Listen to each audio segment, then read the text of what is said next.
Les acquéreurs, ils achètent avec énormément d'émotion, euh, et ils sont assez aveugles à tous les contraintes techniques de leurs biens. Donc, comme conseil, ça serait de se détacher le plus possible quand ils font une visite. Irina, elle dit une chose très juste. Irina, c'est mon invitée. Irina, elle dit, oui, finalement, souvent, les acquéreurs, ils sont dans cette logique du coup de cœur et donc ils regardent pas de suffisamment près les contraintes techniques quand ils veulent acheter un bien. Alors on va retrouver évidemment, Irina, dans cet épisode. Je vais laisser de côté, une fois n'est pas coutume, les questions, fiscales, juridiques, pour aller sur le côté technique. Bah oui, choisir un bien immobilier pour de l'investissement, c'est pas que de la fiscalité, hein, si elle est importante, c'est aussi savoir, déceler les pièges. Et Irina qui est, architecte, elle est basée sur Paris, mais elle se déplace dans toute la France et qu'est-ce que c'est son travail? Elle accompagne les acquéreurs pour les aider à débusquer les problèmes techniques de leurs biens, bah, quand c'est pas des spécialistes de ces questions-là. Eh ben, Passion Immo, c'est parti avec mon invitée Irina Lungu. Nous allons parler de visite des biens immobiliers et des contraintes techniques, des pièges qui peuvent être décelés à cette occasion.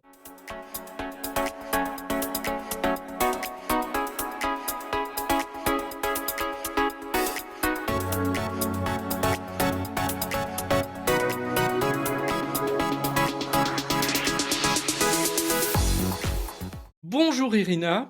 Bonjour Eric, merci beaucoup pour cette invitation. Je suis très très content de t'avoir comme invité parce que les auditeurs du podcast et de la chaîne YouTube le savent bien. J'ai plutôt l'habitude, moi, de traiter des questions de fiscalité, des questions juridiques par rapport à l'achat immobilier. Parce que moi-même, bon, c'est un petit peu quand même voilà, ma compétence et je préfère parler de choses que je maîtrise quand même. Et c'est vrai que la dimension technique, en général, je la laisse plutôt de côté. Donc, là, je suis très content de t'avoir comme invité parce qu'on va pouvoir aborder cette question-là, qui est la question et qui est une question absolument fondamentale quand on veut acheter un bien immobilier, qui est, cette dimension, technique. Alors, nous, on va absolument pas parler de juridique et de fiscalité, c'est pas du tout le sujet.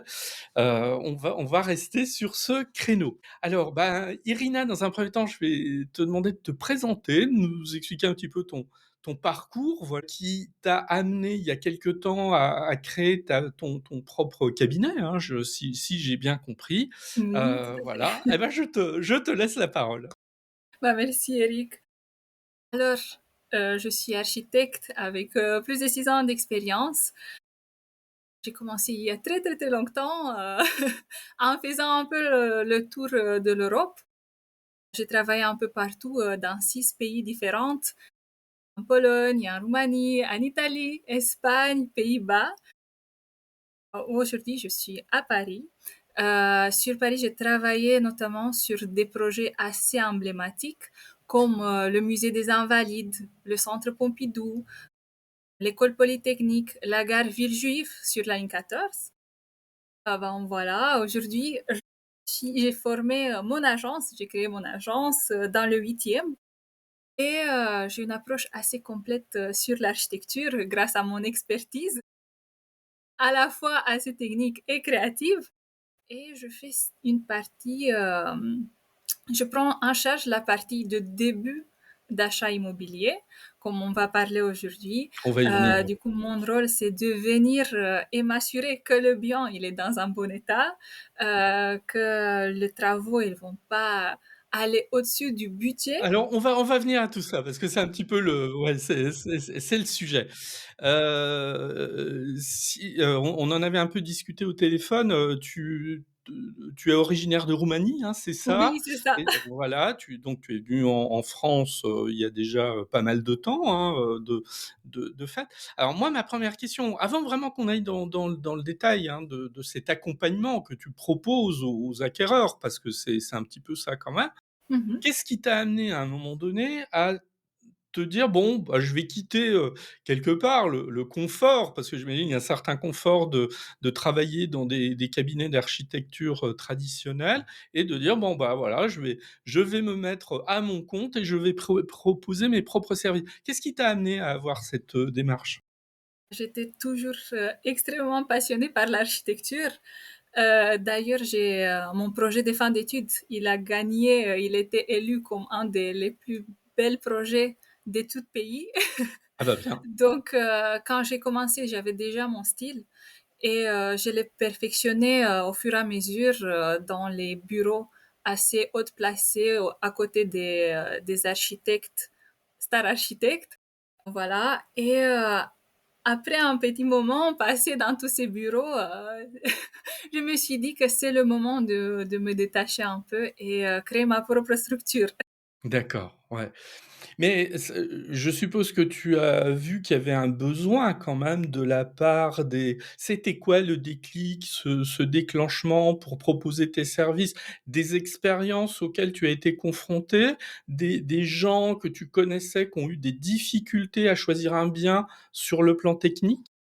En fait, une fois que je me suis lancée, j'ai rentré, disons, dans le dur, parce que les clients avec lesquels je travaillais, ils étaient plutôt dans le haut de gamme, C'est donc ça? ils avaient tous les expertises, Oui. tous les gens, ils étaient assez bien entourés. Donc voilà, une fois que je suis sortie de ma bulle, j'ai commencé à connaître pas mal de gens. J'étais demandée de faire des permis de construire, des rénovations, parce que voilà, je fais toutes ces parties-là, archi, design d'intérieur. Et quand je voyais les biens, bah, ça m'arrivait d'être un peu choquée parce que je tombais sur des projets un peu impossibles. Je vous donne juste un petit exemple. Il y avait une femme qui avait acheté une maison à Villejuif à 350 000 et elle voulait faire pas mal de choses dans une surélévation, etc. Juste le budget pour faire ce type de choses, alors que son terrain, il était déjà dans un état pas très bon, euh, coûtait 300 000. En plus? Oui, en plus. Ah oui! Ah oui, d'accord. Voilà, voilà, voilà. Et du coup, j'ai pas mal d'exemples comme ça. Ah oui, alors attends, on va rester quand même sur cet exemple-là, parce que ce qui est intéressant, c'est de développer un petit peu. Donc je résume, on a une dame qui veut acheter un bien immobilier. Le bien immobilier vaut 350 000 et les travaux qu'elle envisage, sont d'une ampleur telle qu'il y en a pour 300 000 € supplémentaires. On se retrouve Exactement. avec un budget total de 650 000. C'est ça. Bon, alors, ça veut dire quoi? Ça veut dire que c'est elle qui avait mal dimensionné l'ampleur des travaux? Donc ça veut dire qu'elle a travaillé au préalable sans études, que c'était un coup de cœur: «Ah tiens, j'achète une maison et je vais faire des travaux». Ça a été quoi sa manière de fonctionner avant que tu l'accompagnes? C'était un peu les deux, en fait. Elle avait le coup de cœur. Donc, auprès des statistiques, 80% des acheteurs décident après une première visite, Mmh. et c'était son cas. Euh, et voilà, elle a bien aimé la maison et elle a posé la question auprès de l'agent immobilier. Voilà, combien ça pourrait coûter mon projet de vie?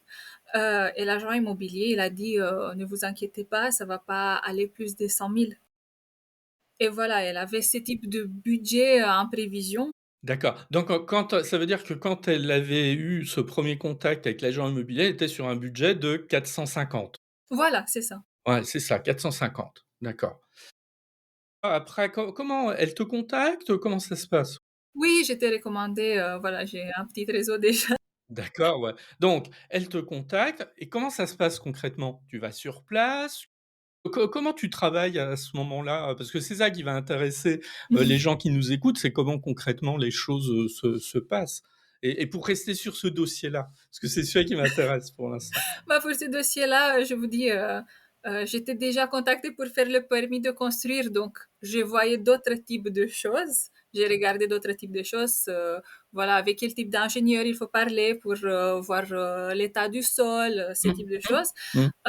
Mais par contre, quand je fais une visite pour valider l'achat, ça se passe un peu différemment, parce que je demande tous les documents en avance pour bien lire, voilà, tous les diagnostics, tous les 200, 300 pages dans la promesse de vente qui sont assez difficiles à lire, sont assez techniques et c'est toujours écrit en petits mots ou c'est juste une petite proposition qui fait toute la différence. Du coup, je lis ça en amont et une fois que j'arrive sur place, voilà, je me déplace partout, je pose toutes les bonnes questions assez techniques. Bien sûr, ça gêne un peu les agents immobiliers parce qu'ils sont là pour, bien sûr, faire leur vente, vendre des rêves. Et moi, je viens avec une autre expertise, avec d'autres types de questions et il n'y a pas toujours les réponses. Et je bouge partout le mobilier. D'accord, ouais. Mais, je voudrais qu'on reste quand même sur le dossier de Villejuif, Mhm. ouais, ouais. Le dossier de Villejuif, donc tu as visité le bien et cetera. Tu as fait des devis à ce moment-là qui permettaient de chiffrer à hauteur de 300 000 au lieu de 100 000. Comment tu as fait là concrètement? Déjà, j'ai beaucoup d'expérience de terrain. Donc, quand je vois un appartement ou une maison, je peux déjà chiffrer, bon, approximativement, Oui, bien sûr. voilà, je peux voir un budget. Et effectivement, maintenant, on travaille pour voir comment on peut optimiser ces prix-là, trouver des options, voir si elle peut mettre en location quelque chose à côté. Et bien sûr qu'une fois qu'on commence à travailler, et j'intègre aussi les ingénieurs structure qui peuvent regarder le terrain, la structure, s'il y a des soucis, voilà, qui peuvent coûter encore plus cher. C'est à ces moments-là que je donne un vrai budget travaux. Mais voilà, d'une première approche, quand on parle d'une surélévation sur un terrain qui est pas très stable, où elle veut déplacer la façade, faire Oui, les parce que changements. là, c'était le cas. Elle voulait surélever, hein, Oui, le bien, donc ça impliquait un certain nombre de évidemment, d'interventions, quand même assez lourdes. oui, oui, oui. On parle de la lourde élévation. Et alors, quand tu lui as annoncé, voilà, ça va vous coûter, 300 000 € de travaux et non pas 100 000 comme vous l'imaginiez, ça a été quoi sa réaction? D'accord. Elle était très choquée. Voilà, elle savait plus quoi faire parce qu'elle a déjà fait son crédit immobilier. Elle s'est déjà endettée pour faire cet achat. Et voilà, c'est une situation assez difficile. Donc, on travaille aujourd'hui pour effectivement voir comment elle peut financer ça. D'accord. Donc si je résume, elle avait signé, pour un achat à 350, elle pensait avoir pour 100 000 € de travaux, donc elle signe, elle demande son prêt immobilier, hein, je Oui, oui, oui, suppose, oui, oui. et ensuite, quand tu interviens, tu lui annonces que c'est pas 100 000, c'est 300 000, mais sauf qu'elle a acheté. Oui, Eh oui! Sauf qu'elle a acheté. Alors c'est quoi aujourd'hui sa démarche? Elle s'est pas posé la question de faire annuler la vente, éventuellement? c'était trop tard. Elle avait acheté Ah! il y avait un moment. Après, elle a parlé bien sûr avec sa famille, comment faire le projet. Et à ce moment-là, elle s'est posé la question de parler avec un architecte. Ouais, mais Donc, c'est voilà. ouais, ouais, ouais. Donc on pourrait presque, alors je dis pas ça parce que tu es intervenu, mais c'est presque trop tard, quoi. Il aurait fallu, parce que l'idéal, ce serait qu'elle ait fait appel à toi au moment avant de signer le compromis de vente. Oui, oui, oui. C'est exactement le motif qu'aujourd'hui je propose ce type d'accompagnement. Parce que c'est pas le seul cas que j'ai trouvé. Euh, et je pense que ça pourrait aider énormément des gens pour sécuriser leur achat, pour être Ouais, sûr que voilà, ils vont pas dépasser, il n'y a pas de vis cachés, il n'y a pas des problèmes qui vont arriver, ils vont tomber comme ça sur ouais. eux.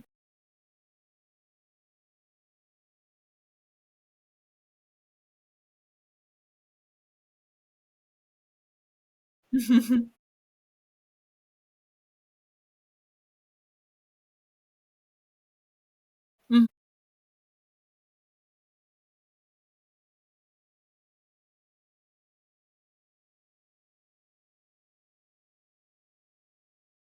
de signer, hein, si j'ai bien compris l'histoire. Oui, oui, oui, oui, tout à fait.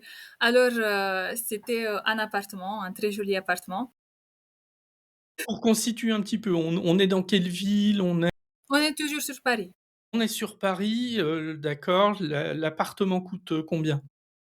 autour de 600 000, je pense Ah que c'était oui, ça. 600 000, d'accord, 600 000. Ah oui, 60 000 €, c'était l'apport peut-être?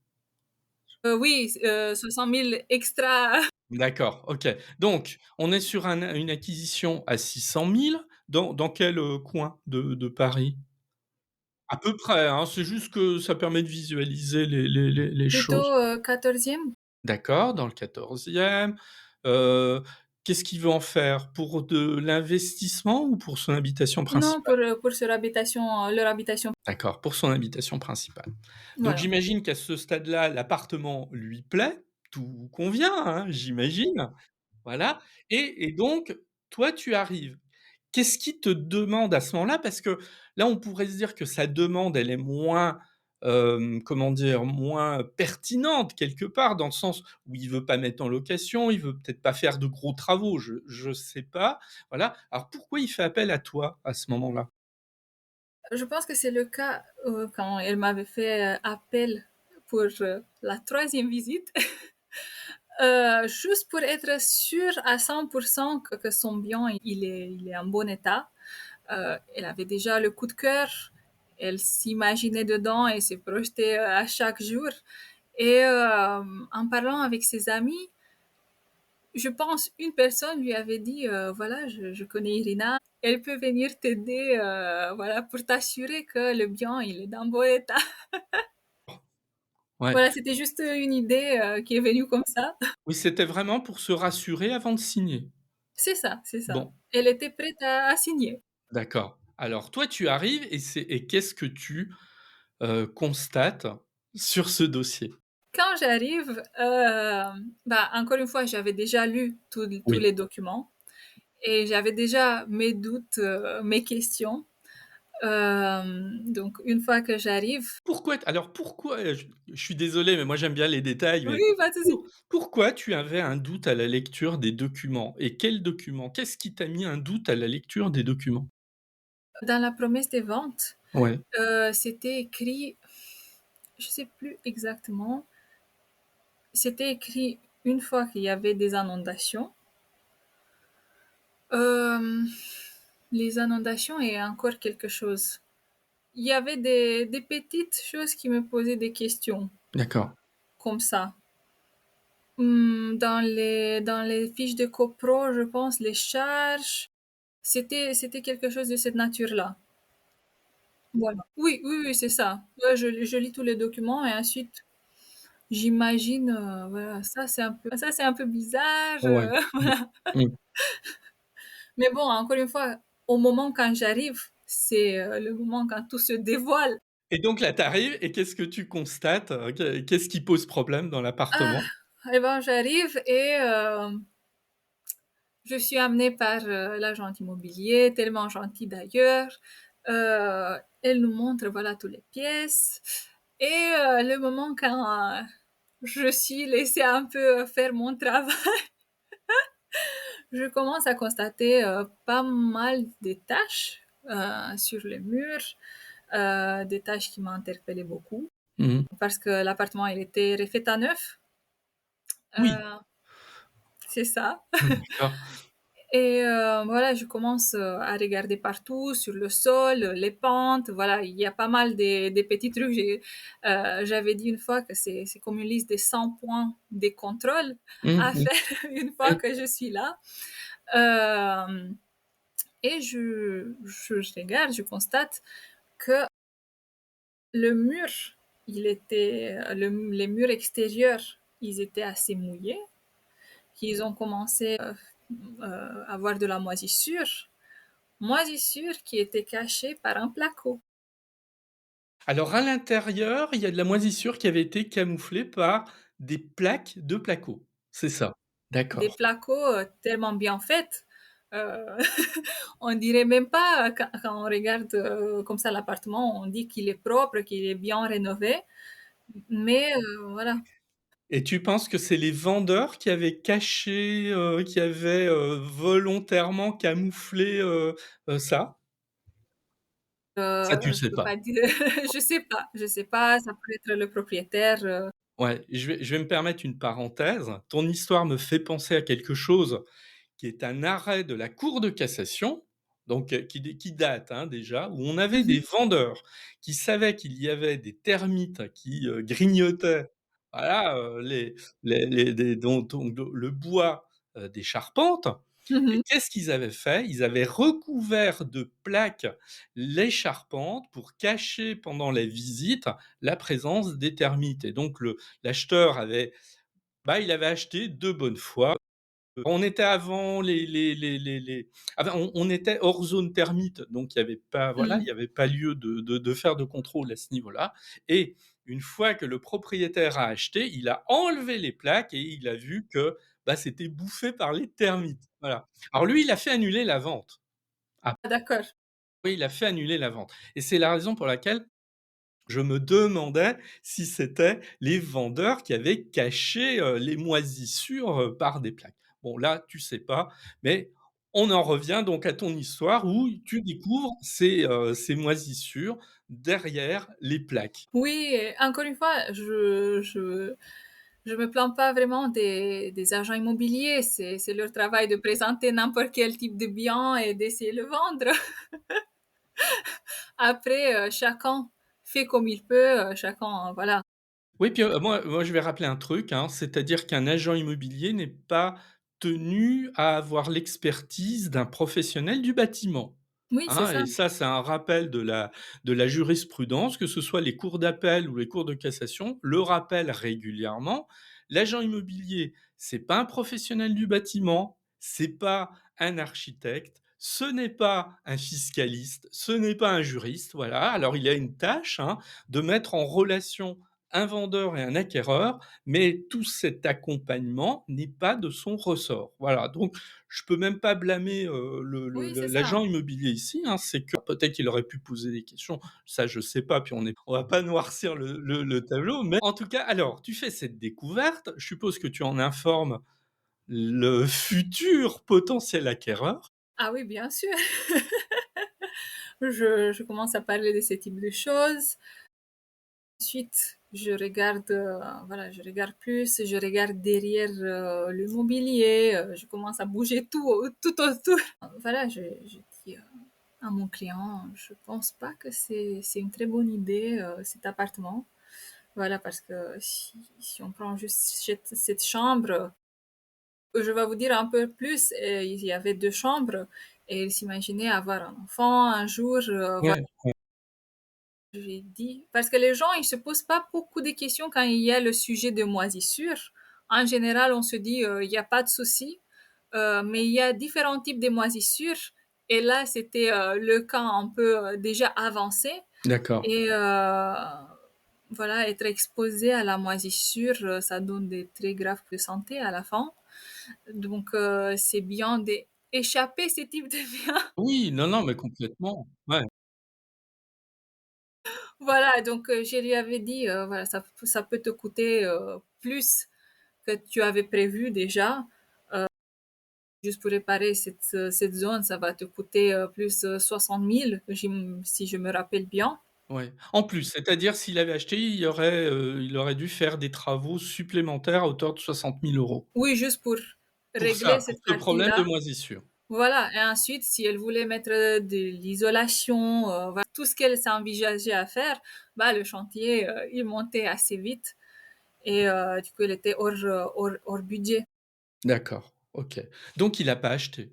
Non, Non, donc non, il a non, non. ah oui, oui, il a pas acheté et tu lui as alors là, on peut dire que finalement tu lui as sauvé un peu la mise parce que ça lui a permis quand même, là, une économie sur un projet, dont tu as dit que c'était un coup de cœur au départ, donc c'était un peu dangereux cette histoire-là. Bah, imaginez-vous, 2e visite, c'est déjà, elle Oui, faisait pardon, la 3e visite, c'est déjà ouais. assez avancé dans le processus. Tout à fait. Moi, de ce fait, j'ai une question. Demain, j'achète un bien, bon, imaginons, même si je suis pas parisien, j'achète un bien sur Paris. hauteur de 600 000 € et cetera. Je fais appel à Irina, alors sans me donner de prix exact, mais c'est quoi les honoraires pour faire ce genre de prestations? Parce que je pense que c'est intéressant aussi de savoir, qu'est-ce que tu factures, en fait, ici? Si tu veux bien répondre à cette question, hein, bien sûr. Je peux vous dire que j'ai plusieurs types de packs, bien sûr, pour Oui. différents types de demandes. Parce qu'il y a des clients qui veulent pas s'occuper beaucoup de cette folie de visiter et donc ils me disent que je peux aller pour eux de leur part. Toi, ça t'arrive de visiter à la place, du de l'acquéreur dans un Oui, premier oui, temps? oui, Ah oui. oui, d'accord. Ah oui, c'est-à-dire que là, l'acquéreur, il te mandate pour faire les visites et puis lui d que je suppose tu lui fais un rapport après, tu lui donnes Oui, un bien avis sur sûr. les visites que tu as. OK, et lui, il ne va visiter finalement que les biens que tu as peut-être sélectionnés? Oui, c'est ça. D'accord. Ah oui, ça, je savais pas que tu pouvais, fonctionner comme ça. Donc, j'ai un forfait, disons, comme one shot, je Oui. l'appelle, pour les personnes qui veulent voir comment ça se passe, de travailler avec moi. Et là, c'est vraiment une visite unique. Mmh. Bien sûr, il y a en général, il n'y a jamais une seule visite, il y a plusieurs Oui, visites. je me doute. Donc là, il y a plusieurs types de forfaits avec plusieurs types de visites. Ça dépend aussi de leur engagement, Mmh. l'engagement de mes clients, s'ils veulent être là ou s'ils veulent aussi lire toutes les choses. Voilà, c'est assez différent. Et voilà. Donc, sur une palette, disons, ça peut aller entre 1000 à 6000. D'accord, oui, après ça va dépendre du bien, de l'investigation qu'il y a à faire, du nombre de visites à réaliser, on est Oui. d'accord, voilà. Ouais, mais ça donne un ordre de grandeur, hein. Et tu vois, je fais une parenthèse par rapport à ça. On a de plus en plus d'acquéreurs qui parfois, alors évidemment, je parle pas d'un bien, qui va coûter, 80 000 €, mais ils sont éventuellement accompagnés d'un avocat, spécialiste en immobilier, voilà, d'un architecte dans ton Mhm. cas et cetera, d'artisans parce qu'ils ne souhaitent pas et ils n'ont pas la compétence, parce que je pense que c'est ça, ils estiment ne pas avoir la compétence pour, Mhm. prendre, ces décisions. D'accord. Alors, en plus, je crois que tu es dans le 8e arrondissement de Paris, mais tu te déplaces dans toute la France, hein, Oui, oui, voilà, oui, partout. bah, oui, bien sûr, ouais, donc ça, c'est une évidence. Irina, on va terminer sur un point qui est celui de tous les documents techniques qui accompagnent, la signature du compromis. On sait que si on retourne 25 ans en arrière, bah, en France, on n'avait pas bon, il y avait des obligations, mais en tout cas, sont venus s'ajouter au fil du temps un certain nombre de diagnostics. Alors l'idée, elle est bien, c'est informer l'acquéreur de la réalité du bien, mais il y a un revers de la médaille, c'est que, c'est une masse de documents aujourd'hui, hein, c'est tellement une masse de documents qu'en général on les imprime plus, on met ça sur une clé USB et cetera parce que tu as parlé de 200 ou 300 pages, bah oui, mais c'est la réalité, des choses. Donc une masse de documents. Honnêtement, quand on lit un diagnostic électrique, pour prendre cet exemple-là, si on n'est pas du métier, il y a quand même une difficulté à comprendre l'ensemble du vocabulaire technique. Donc il y a aujourd'hui une vraie difficulté et beaucoup d'acquéreurs, bah, qui sont pas voilà, qui connaissent pas très bien tout ça, ils le disent eux-mêmes: «Ouais, bah, OK, on nous remet plein de documents, mais en fait, on ne les lit même plus, C'est tellement il y ça. en a, voilà, on ne les lit même plus». Alors je suppose que tu es confronté à ça. Est-ce que toi, dans ta lecture de justement de ces documents techniques, mais qui ont pourtant été remis à l'acquéreur, donc qu'il aurait pu lire, est-ce que toi, tu y trouves parfois des choses qu'eux n'ont pas vues? Uniquement dans les documents? Oui, oui, tout le temps. Tout le Tout le temps, temps? il y a des choses qu'ils n'ont pas vues.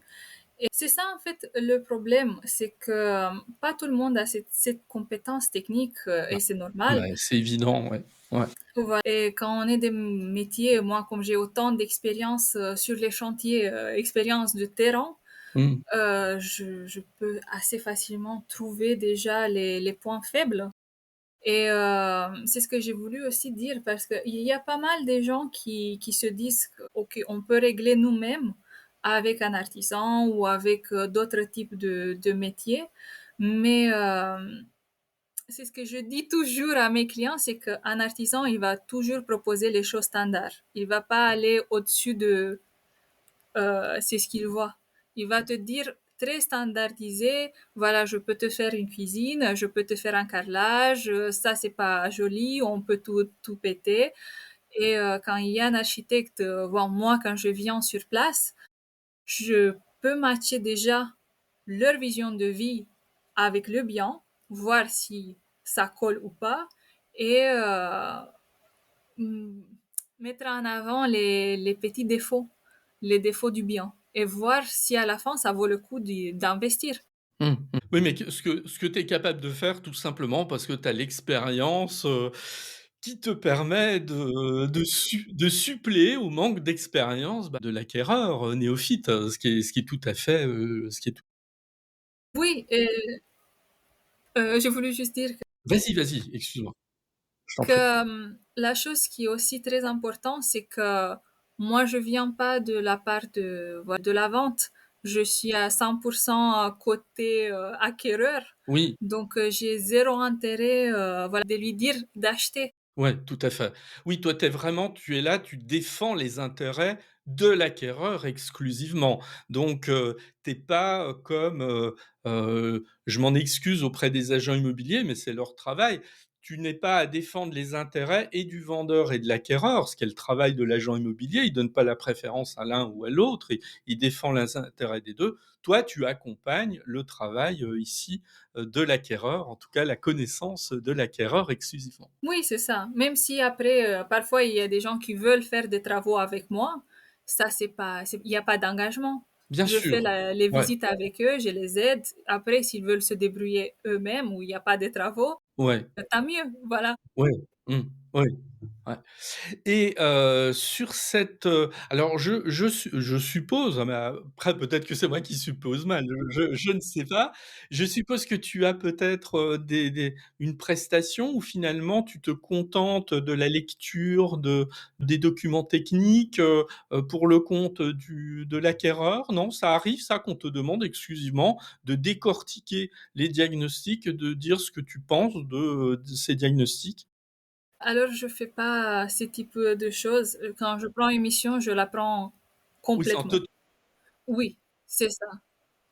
Voilà, parce qu'une fois qu'on est sur place, c'est là quand tous les points ils se collent et on voit les résultats. Oui, oui, oui, oui et je comprends, quelque part ma question était un peu idiote parce que, c'est vrai que tu ne peux te rendre compte de la réalité, des problèmes techniques qu'en étant sur place et en confrontant cette réalité avec ce qui est contenu dans les documents techniques. C'est ça, oui. On est bien d'accord. Très bien. Bon, si tu devais donner un conseil à l'acquéreur qui visite un bien, qu'est-ce qu'il doit regarder peut-être avec plus d'attention qu'autre chose quand il visite un bien et que peut-être les acquéreurs n'ont pas l'habitude de regarder avec suffisamment d'attention? Compliqué de summariser tout, mais je trouve que le plus important et comme erreur que je la vois, voilà, 90% sur les acquéreurs, c'est qu'ils ont toujours le coup de cœur. Ils achètent avec énormément d'émotion euh, et ils sont assez aveugles à tous les contraintes techniques de leur bien. Donc, comme conseil, ça serait de se détacher le plus possible quand ils font une visite, de rentrer dedans comme une personne qui veut pas acheter à tout coup et qui veut juste regarder pour se faire une idée, de pas être pressé parce qu'encore une fois, 80% des gens font une offre de la première visite. Euh, et voilà, d'être le plus détaché possible et ensuite laisser toute la partie émotionnelle de rentrer, tout le travail de projection. En fait, tu veux dire, le moins d'émotions possible et le plus de recul et le qui devrait ici être, davantage le maître mot, quoi. Mais c'est vrai que c'est pas évident pour quelqu'un, voilà, qui visite un bien, qui est absolument émerveillé par ce bien, de laisser de côté ses émotions. Mais c'est là que toi tu arrives éventuellement. Évidemment, toi tu vas pas être dans l'émotion, tu vas être vraiment dans un examen, purement technique et rationnel, Mmh. ici, des choses. Très bien. Je suis avec ma fiche. Oui, tu es avec tes fiches en fin de compte et tu oublies ce côté coup de cœur, complètement. Bien. Oui, c'est ça. Eh ben, Irina, je te remercie, d'avoir, passé ce moment. Je mettrai dans les notes, de l'épisode, du podcast et sur YouTube également, bah, tout ce qui permettrait de te contacter, éventuellement. Parce que c'est vrai que, des services tels que tu les proposes, il y en a pas tant que ça, en France. C'est un Mmh peu mh. ce qui m'intéressait et donc je pense que ça peut être d'un grand secours pour des personnes, voilà, qui sont hésitantes, sur, le choix final de leur acquisition, immobilière. Merci Irina et à très bientôt. Merci beaucoup Eric pour cette invitation, c'était un plaisir. À très bientôt.